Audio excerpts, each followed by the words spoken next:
This video is brought to you by Verve, now featuring some of the best 90s Nicktoons on their brand new channel Nicksplat. Check out the link in the description or the end of the video for more info.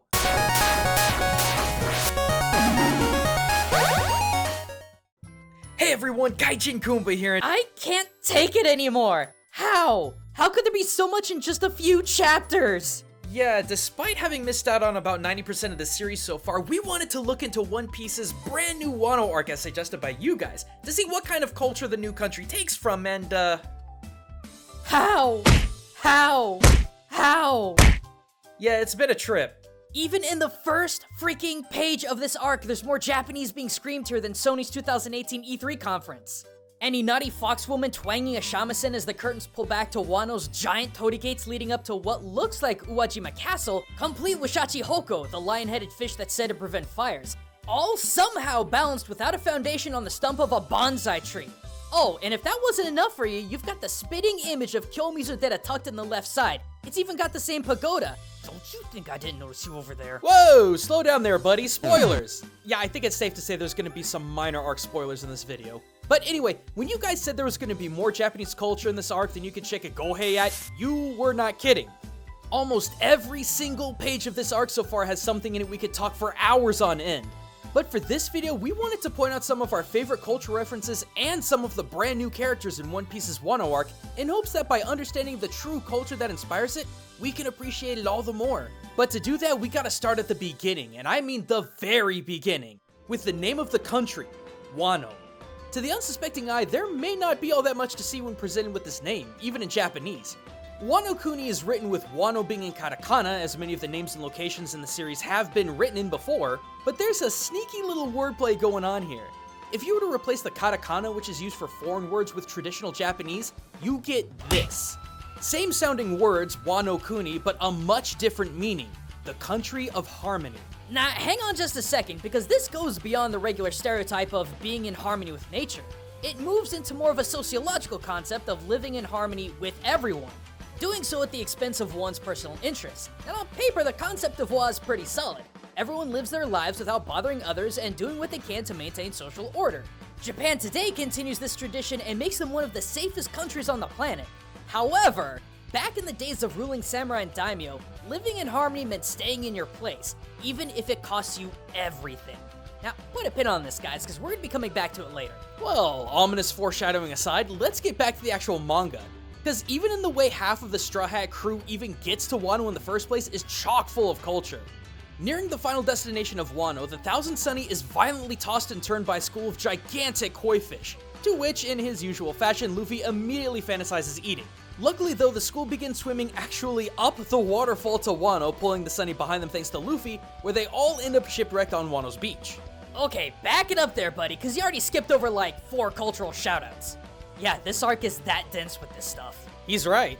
First and foremost, koi are a symbol almost synonymous with Japan, despite their popularity coming from China, with their likeness used in all kinds of symbolism, the most notable of which being their endurance. These are some of the hardiest fish you will ever come across, immune to most all fish-based diseases, and able to live longer than most humans. How long exactly? Well, it's usually between 50 to 100 years, but there is on record a scarlet koi named Hanako who's gone down the books as being over 220 years old. Thus, due to their insane lifespan and disease immunity, koi in Japan have become symbols of longevity, endurance, and perseverance. And they also come with an average price tag of $2,000. Kinda makes you wonder why anyone ever ate them. Yeah, Luffy's instincts to eat these things isn't completely off base.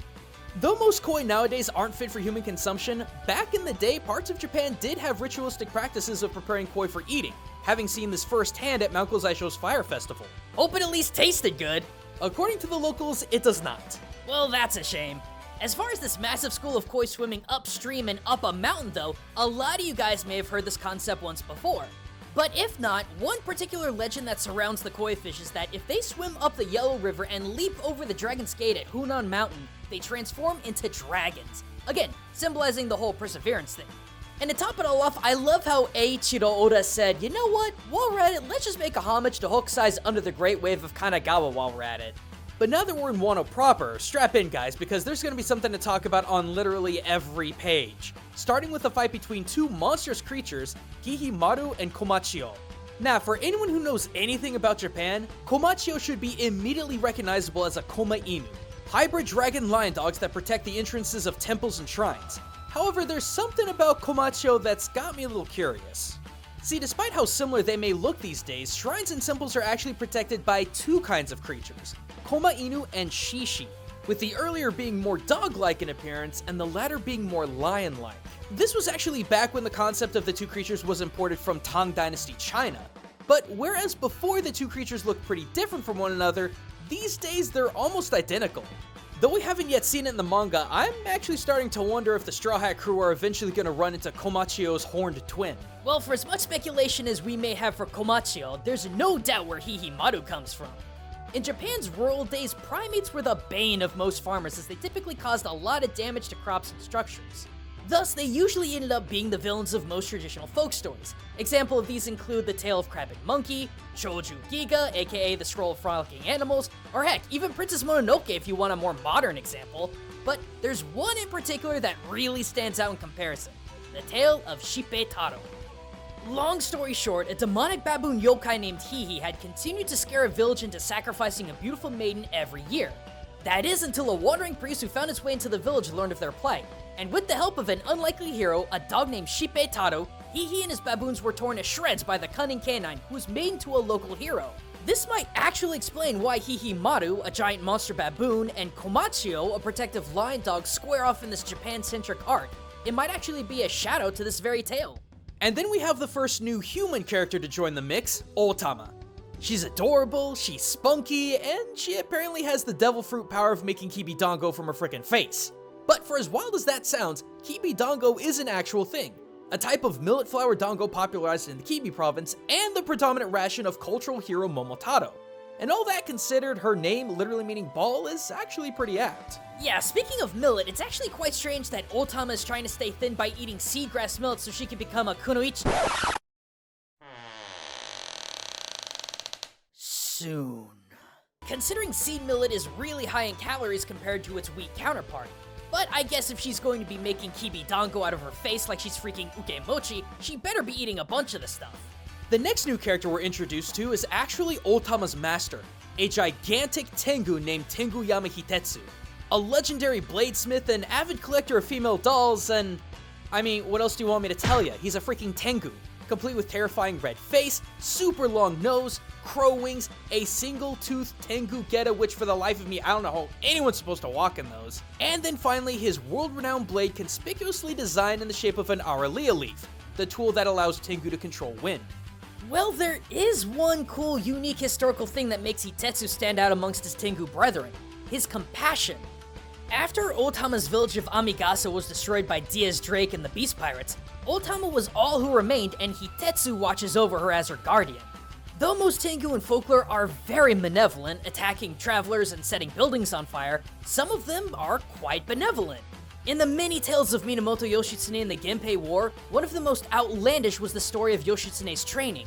It was believed that Yoshitsune was trained and mentored by Sol Jobo of Mount Kurama, and it was through his enhanced teaching of the sword that made Yoshitsune the paramount warrior history knows him to be today. Next up, we got some rapid-fire culture shocks to lay down on you folks, making up the next couple of chapters.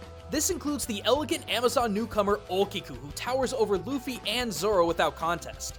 Despite her Yamato Nadeshiko demeanor, she introduces herself with the term Seisha, an archaic pronoun that only male samurai would refer to themselves as, and sure enough, this gal is pretty dang samurai. Then sometime later after the crew met Otsuri, the tea house owner, poor starving Otama is treated to a bowl of what she calls porridge, but no Japanese porridge I know of has mochi in it. Given its dark texture and abundance of mochi, I can only glean that this is actually shiruko, an actual, factual sweet red bean soup filled with lumps of soft mochi. Usually, shiruko and its beefy counterpart zoni are eaten as a part of the Oshogatsu New Year celebration, but these days there's never a bad time for good mochi soup. Unfortunately, that joyous meal doesn't last long as Otama is eventually wrangled up by Gazelle Man, who immediately refers to himself as Idaten. And this is the part where I need to correct a massive error on my part. In my last video on My Hero Academia, I claimed that Ida Tenya's name had no relation to his speedy quirk, and boy, was I in fact very wrong. Just like Ida and Gazelle Man, the original Idaten, a warrior protector of Buddhist Dharma originally named Skanda, was actually insanely fast. So legendary was his speed, in fact, that ninja who could run 200 kilometers a day were given the name Idaten. So, yeah, my bad, guys. Well, could be worse. At least you're not Urashima, an apparent Yokozuna-level sumo wrestler of Wano who's absolutely crazy for Okiku. So crazy, in fact, that he contemplates killing her entire family and burning her home to the ground in order to make her reliant on his status and income. Yeah, remember in the very beginning of the video when we told you to put a pin on the concept of Wa? Well, here's the other side of that coin. Because of his status as Yokozuna and ancestry from prominent samurai, Urashima believes himself to be able to do quite literally anything he wants, even at the expense of those underneath him. This is the concept of kiritsute gomen, referring to the legal right samurai had to cut down any commoner that had insulted them or their honor in any way, shape, or form, taking no responsibility for their actions or the repercussions of them. This right was put into place to keep the higher class safe and revolts to a minimum, and under Japan's social system of Wa, it seemed to work. But you better believe some high-class samurai abused the ever-loving crap out of this concept to get anything they wanted, and Urashima is no exception. Heck, the guy is so out of control that he, a Yokozuna-level sumo, throws illegal wide arc and rapid Hadite blows, which have long been banned in sumo due to the possibility for serious damage to the opponent. But at least the no-neck jerk gets his comeuppance when Okiku slices off his top knot after attempting to kidnap her. Now, in the manga, it said that Urashima's pride is severed when his top knot is cut, but in actual sumo, this is one of the most grievous things you could do to a wrestler. For when the top knot is cut, that sumo retires. Even when it's time for sumo to retire proper, the removal of the top knot is a tremendously emotional ordeal. Finally, let's look into chapter 917, God, this series is long, and have a look at some of the last few things we wanted to make mention in this episode. Starting right off the bat with the Paradise Farm in Bakura Town, one of the only sources of fresh food and water in the entirety of Wano, guarded under the watchful eye of Speed the Horse Smile user. Alright, so first of all, let's talk about this Paradise Farm. In its original Japanese, it's referred to as Togen Noen, which actually translates into something like Peach Origin Farm. Which is kinda strange, right? Because I don't see a lot of peaches. Well, that's because this perfect paradise farm is actually a reference to Togenkyo, a Chinese mythological utopia isolated from the rest of the world, where the people who dwell there live in harmony with nature in an unspoiled paradise of peach trees. In some cases, it's believed that Togenkyo is actually heaven, but that's pretty debatable. Either way, the name is actually apt considering the high class who gain provision from Togen Noen are completely ignorant to the rest of Wano, just as those living in Togenkyo are unaware of the outside world. Boy, that's another thing. The provision carts that Speed uses to distribute goods to the high class are literally just Takarabune ships. We mentioned these ships in a video a long time back, but for those of you who missed it, Takarabune ships are stuffed with all manner of goods like rice, meat, coral, money, and other goods sailed by the Shichifukujin, or 7 gods of fortune. Every new year, the 7 travel across the entire country giving out their treasures to all who have been good in the previous year. Kinda like a group of 7 Santa Clauses. But in this case, it seems Speed and the merry band of exploiters are only giving out goodies to the rich and powerful. And this is only half of what we've been able to find in this arc so far. We didn't even mention any of the main heroes or villains we've seen. And trust me, there's a lot we can say about them. But I'd like to save that for another video and give the arc some time to move along, because even though we're 17 chapters in, I get the feeling this is going to be a long arc with even more culture to analyze. Besides, I need to catch up on the hundreds of episodes I've missed out on so I can have a better context of what's going on in One Piece. And if you're like me and need to play catch up, you can actually watch every single episode over on Verve. For anyone who's never heard of it, Verve is an online streaming service with over a dozen different channels of content, including Funimation, Geek and Sundry, Mondo, and now introducing Nicksplat, the new home to some of the most fantastic Nicktoons to ever step out of the 90s, including Ah Real Monsters, The Angry Beavers, and Rocko's Modern Life. So if you want to relive the 90s with some of the era's best cartoons, head on over to verve.co/gaijin or use the link in the description to get a 30-day free trial of ad-free viewing for all of these shows and more. Plus, with premium membership, you can even watch these shows offline on your smart devices. So if you've been feeling a little nostalgic for Nickelodeon's heyday, be sure to check out Verve.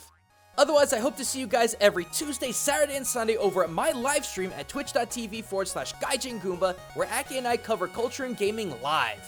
But either way, guys, thanks for watching. If you want to check out even more culture and anime, I've got plenty of other videos about other great series like My Hero Academia and Gegege no Kitaro. But until next time, everyone, this is Gaijin Goombah signing out.